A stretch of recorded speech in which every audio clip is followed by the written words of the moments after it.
Hello बच्चों, कैसे हैं आप सब। आज हम पढ़ाई करने जा रहे हैं पर्यावरण और हम कक्षा 5 की। ठीक है। ठीक है। इसमें हम पहला पाठ पढ़ेंगे, पटना से नाथुला की यात्रा।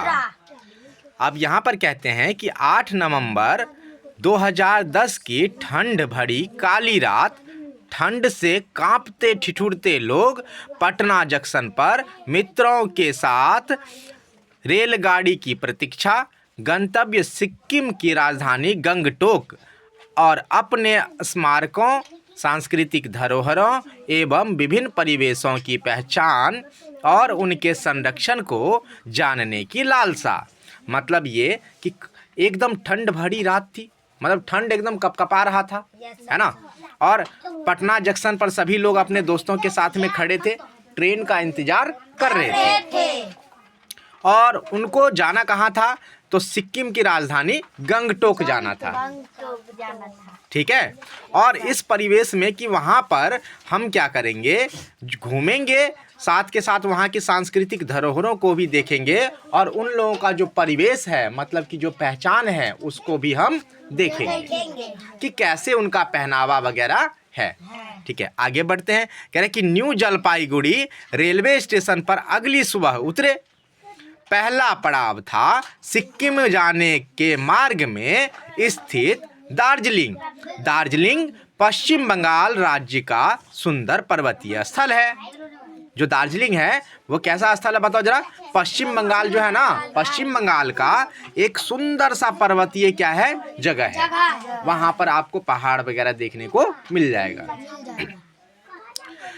हरी भरी घाटियां और दूर दूर तक दर्शनीय हिमालयी पर्वत श्रृंखलाएं। जैसे जैसे हम न्यू जलपाईगुड़ी से दार्जिलिंग की पहाड़ियां चढ़ते गए, ठंड बढ़ती गई और स्वेटर पर जैकेट भी डालना पड़ा। मतलब कि जैसे जैसे वो आगे बढ़ते गए तो सबको क्या लगने लगा, ठंड। क्या लगने लगा, ठंड। ठीक है। तो सबने क्या पहन लिया, जैकेट, स्वेटर और जैकेट। तो स्वेटर तो पहन ही रखा था पहले से, उसके ऊपर में उन्होंने क्या डाल लिया, जैकेट। टाइगर हिल पर खड़े होकर सुबह सुबह सालों भर बर्फ से ढकी रहने वाली कंचनजंगा की सतरंगी बदलती चोटी को देखना अद्भुत था।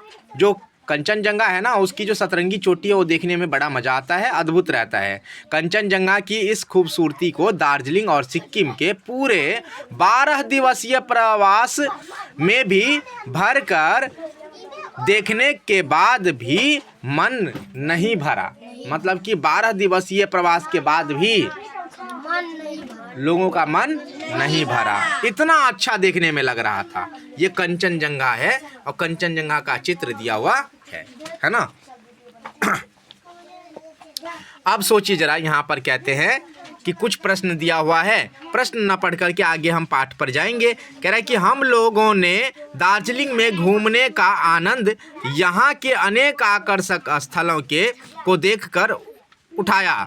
मतलब कि यहाँ पर उन्होंने घूमने का आनंद लिया, बहुत सारे जगहों को उन्होंने क्या किया है, देखा है। ठीक है। और उनको अच्छा लगा।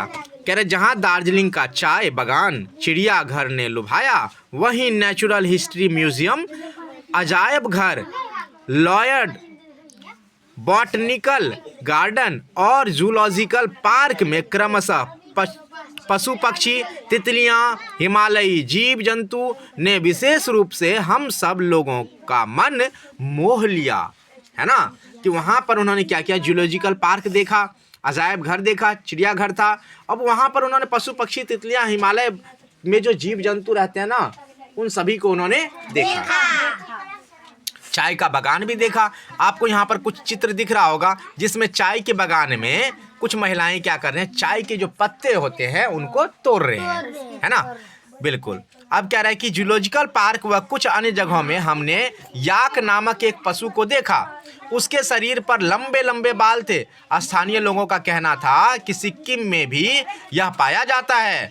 बहुत ठंड वाले इलाके में शरीर के लंबे बालों की वजह से ही यह याक का रहना संभव होता है। मतलब कि बहुत सारे बाल रहते हैं, जैसे कि आप देख सकते हैं इस याक को, है ना, याक है ना। तो याक के शरीर के ऊपर में बहुत सारे बाल रहते हैं और ये ठंड के इलाके में रहते हैं। ये बाल इनको क्या करता है, ठंड से बचाता है। मनुष्य ठंड से बचने के लिए जैकेट और ऊनी कपड़े का इस्तेमाल करते हैं, है ना, स्वेटर वगैरह का इस्तेमाल करते हैं। वैसे ही जो याक है, याक के शरीर के ऊपर में बड़े बड़े लंबे लंबे बाल होते हैं, घने बाल होते हैं, वो उनको ठंड से बचाता है। चलिए अब आगे कहते हैं कि रोपवे पर सवार होकर बादलों के बीच से गुजरते हुए चाय बागान को देखना बड़ा आनंददायक रहा। हमारे मैदानी इलाकों में बादल हमसे दूर बहुत ऊपर पड़ते हैं, परंतु यहाँ पर हम सभी बादलों के बीच थे और घाटियाँ बादलों से भरी थी। कभी कभी चाय बागानों में हमसे नीचे भी बादल दिख रहे थे।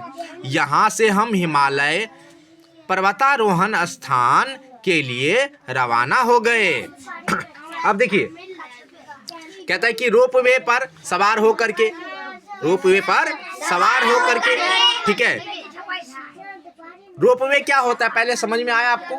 देखो पहाड़ी इलाके में क्या होता है, एक पहाड़ की चोटी से दूसरे पहाड़ की चोटी पर अगर आपको जाना है तो उसमें एक तार लगा रहता है, ठीक है, और उस पर एक कार जैसा जो है ये डब्बा जो आकृति देख रहे हैं वो लटका रहता है।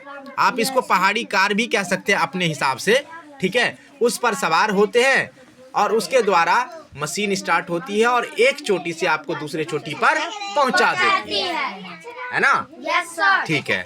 तो जैसे हम अगर रोड के द्वारा एक गांव से दूसरे गांव जाते हैं, है ना, ऑटो या टेम्पो बुक करके, तो वैसे ही या बाइक से जाते हैं तो वैसे ही क्या होता है, वो ऊपर से लटक करके रस्सी के ऊपर में, रस्सी मतलब कि तार के ऊपर में वो लटका हुआ रहता है कार, ठीक है। उसमें बैठते हैं, बटन क्लिक किया जाता है और फिर हम एक चोटी से दूसरी चोटी पर पहुंच जाते हैं। क्या इतना क्लियर है? चलिए और इसके द्वारा जब हम उसमें बैठे रहते हैं तो शीशा लगा रहता है चारों साइड से, हम पर्वतों का आनंद भी लेते हैं, बड़ा मजा आता है। डब्बा जैसा होता है ना, लेकिन बड़ा सा डब्बा होता है, घर जैसा बना रहता है ना। चलिए तो देखिए, वैसे तो इन्होंने ये भी बोला है कि हम जब यहाँ पर घर पर रहते हैं तो यहाँ से बादल देखते हैं तो बहुत दूर नजर आता है ना, लेकिन जब वो पर्वत पर जाते हैं, हिमालयी पर्वतों पर, तो वहाँ पर बादल बहुत नजदीक होते हैं आपके। कुछ बादल तो आप जब ऊंची चोटी पर पहुंच जाते हैं तो कुछ बादल आपको नीचे नजर आते हैं कि वो आपसे क्या हैं, नीचे हैं, है ना। लेकिन हम यहाँ से अगर देखते हैं तो ऐसा लगता है कि भाई बादल हमसे बहुत दूर है।